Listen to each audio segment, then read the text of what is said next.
You have been lied to. From the moment you were old enough to understand instructions, you were told that discipline was a matter of trying harder, wake up earlier, make a to-do list.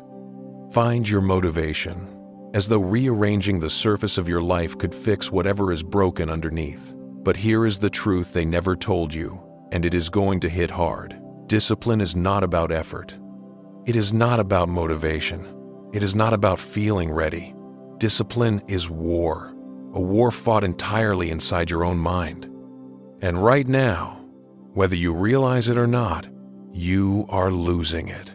Most people drift through life like abandoned ships, pushed around by impulses, hijacked by distractions, surrendered to whatever temptation shows up first. They call it being human. They call it balance. But what it really is surrender.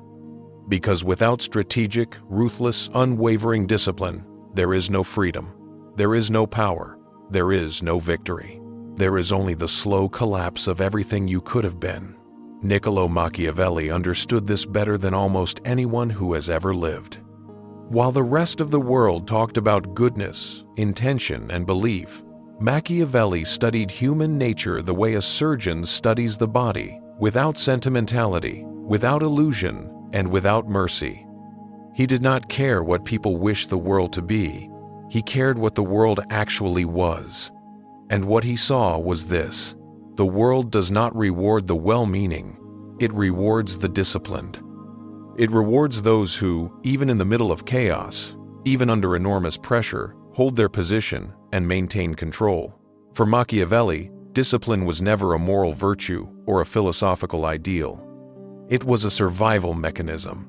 Without it, king and peasant share the same fate: ruin. And here is what makes that truth truly brutal. The moment you lose control of yourself, you do not simply become weak. You hand the keys of your own life to something else, to your impulses, to other people, to random circumstance. Because power, like a throne, is never vacant. If you are not sitting in it, someone or something else already is. If you believe discipline is something you practice on days when you feel inspired, you are not ready for this. If you think wanting something badly enough is sufficient to hold the line, you are not ready for this. This video is not here to comfort you. It is here to arm you.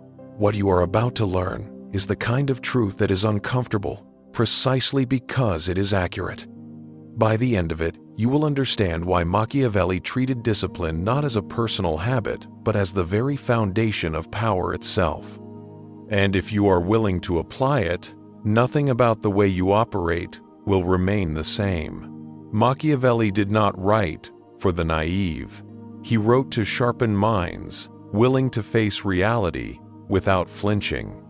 So when we examine discipline through a Machiavellian lens, the first thing we have to do is burn every soft, comfortable idea we have ever been sold about willpower. For Machiavelli, discipline is structure. It is strategy. It is the difference between a man who shapes his circumstances and a man who is shaped by them. In The Prince, he wrote that just as good military order is the origin of good order in states, discipline is what allows a city, an army, or an individual to endure adversity. He was not being poetic. He was stating a law of existence. Without internal order, nothing external can hold. Every kingdom built on disorder will eventually collapse under its own weight. And every person who refuses to govern their own mind is walking toward exactly that kind of collapse, slowly, quietly, and entirely by their own hand. What Machiavelli grasped with disturbing clarity is that discipline is not something you reach for during a crisis. It is armor you wear every single day. It is the force that keeps a leader from acting out of rage when his enemy provokes him. It is the ability to hold your strategy firm when everything around you is screaming for an impulsive response. An undisciplined ruler, Machiavelli argued, is more dangerous to himself than any external enemy, because his downfall will not come from the outside.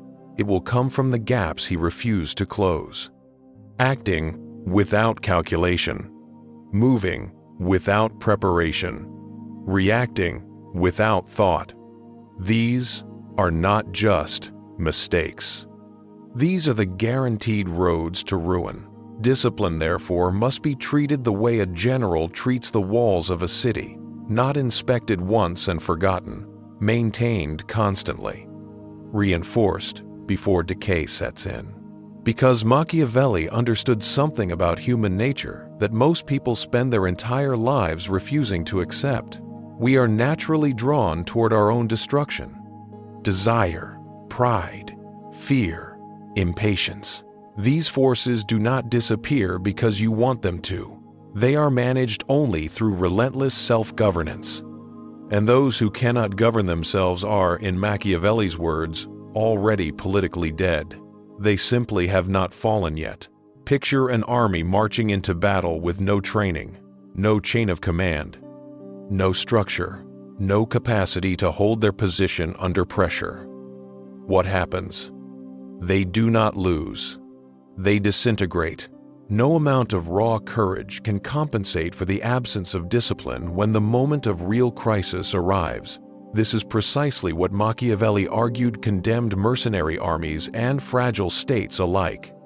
In his discourses, he wrote that the orders of a wise captain are useless if his soldiers are undisciplined. Read that again, because it is not just military theory. It is the most important psychological principle most people will never apply to themselves. If your mind is an undisciplined army, no decision you make consciously will actually hold. You can set goals. You can make promises to yourself. You can write resolutions. But if your thoughts, your emotions, and your impulses are not trained to obey your commands, they will abandon you the moment things get difficult. You will find yourself breaking agreements with yourself, undermining your own ambitions, retreating from every commitment the moment it becomes inconvenient. Machiavelli believed that a small, disciplined army was infinitely more powerful than a massive, chaotic one. Fewer men, more mastery. The same principle governs the mind. A handful of controlled, focused thoughts are more powerful than 1,000 competing desires pulling in different directions. Real power is not measured by how many ideas you have. It is measured by the degree of command you exercise over the ones you choose to act on. Now ask yourself with complete honesty, how many times have you failed not because you lacked the ability, but because you lacked the control? How many commitments made in private have you quietly abandoned the moment fatigue or doubt arrived? You did not lose because you were not talented enough. You lost because you allowed your emotions to take command of an army that needed a general. Military discipline means waking up with the same intention every day regardless of how you feel. It means following your own strategy, even when your feelings are pushing you in the opposite direction. It means executing even when every part of you is negotiating for rest. Because victory has never belonged to those who only fought when conditions were favorable. It has always belonged to those who refused to stop when they were not. Now we come to one of the most important ideas in all of Machiavellian thought, the tension between virtue and fortuna, between what you build and what you are handed, between discipline and chance. Machiavelli did not believe fate was fair. He did not believe the universe rewarded the deserving or punished the corrupt. He believed fortune was a blind, indifferent flood that destroyed whatever was not strong enough to withstand it. In The Prince, he described it as an impetuous river that in its fury topples everything in its path, against which no one can stand. But he also made clear that this does not make preparation pointless. In calm times, men build dikes. They raise barriers. They prepare for the flood before it arrives. That metaphor should alarm you. The world is not watching out for your interests. It is not arranging itself around your timeline. If you are waiting for circumstances to cooperate before you build discipline, you are already standing in the flood with no walls around you. Virtue is Machiavelli's answer to fortune. And it is important to understand that virtue has nothing to do with morality. It is not goodness, it is power. It is the internal strength to adapt, to act with intelligence and resilience under pressure, to shape circumstances rather than being shaped by them. Virtue is discipline made active. It is the force that allows a person to stand when everything around them is falling, to find opportunity in what others experience as pure catastrophe, to stop blaming luck for what is actually a lack of preparation. Great men, for Machiavelli, did not depend on fortune. They challenged it. They built their walls before the storm. They trained during peace so they would not break during war. They refused to use chance as an explanation for failure because they understood that fortune only defeats those who have done nothing to resist it. Look at your own life. How many times have you waited for the right moment to begin? How many times have you told yourself things will be different when circumstances improve? Fortune for Machiavelli is not invincible, but it is merciless to those who remain passive. Those who cultivate virtue, who build discipline as a daily practice, are not at the mercy of chance. They are its rivals. Here is what has gone wrong in the modern world. Discipline has been softened into something almost unrecognizable. It has been repackaged as a lifestyle product, sold through apps and habit trackers and color-coded planners, marketed as a system you install and then operate with minimal discomfort. As though the oldest internal battle in human history could be won with a phone notification and the right morning routine, Machiavelli would not have been amused. He would have recognized it immediately for what it is. A way of making people feel productive while avoiding the actual war. True discipline is not comfortable. It was never designed to be. It is a confrontation with every lazy, fearful, self-deceiving part of yourself. It does not respond to inspiration. It does not wait for a good day. It imposes itself as a structure built from stone, not from motivation, not from mood, not from the right playlist or the right circumstances. You fail, not because you lack talent. You fail because you have been trained to expect comfort from a process that was always meant to be hard. You have been conditioned to forgive yourself too quickly, to treat every micro-habit as a major victory, to reward yourself for showing up when showing up is the absolute minimum required. Modern discipline is emotional. It depends on how you feel. The discipline Machiavelli described is structural. It operates independently of feeling. It is a command you follow not because you want to, but because you have decided that your commitments are not negotiable. Those who wait to feel ready will wait forever. And while they wait, their potential deteriorates quietly inside them. So, how do you build it? Not as a concept, as a practice, as something real and operational in your daily life. The first principle is constant vigilance. Every single day, without exception, you examine your own behavior the way a commander inspects his troops before a campaign. Where are the gaps? Where did emotion override strategy? Where did a small excuse get accepted that should have been rejected? Every act of laziness allowed is a stone removed from your internal wall. Every distraction entertained is a crack that failure will eventually move through. The commander does not wait for the wall to fall before he inspects it. He checks it daily. He corrects immediately. He does not negotiate with decay. The second principle is strategic structure. You must eliminate the conditions that allow weakness to negotiate. Your brain is wired to conserve energy. Given an open choice, it will always move toward comfort. Machiavelli taught that those who hesitate in critical moments die. So you remove the hesitation. You create fixed routines that function like military orders. Wake time, work blocks, training, rest. These are not suggestions you follow when you feel like it. They are commands. If you wait until the end of a long day to decide whether you will train, you already know what your mind will do. It will produce a dozen rational-sounding reasons why today is the exception. The only defense against that is a structure where exceptions do not exist. The third principle is real consequence. In genuine warfare, mistakes carry weight. They cost something tangible. Your internal system must work the same way.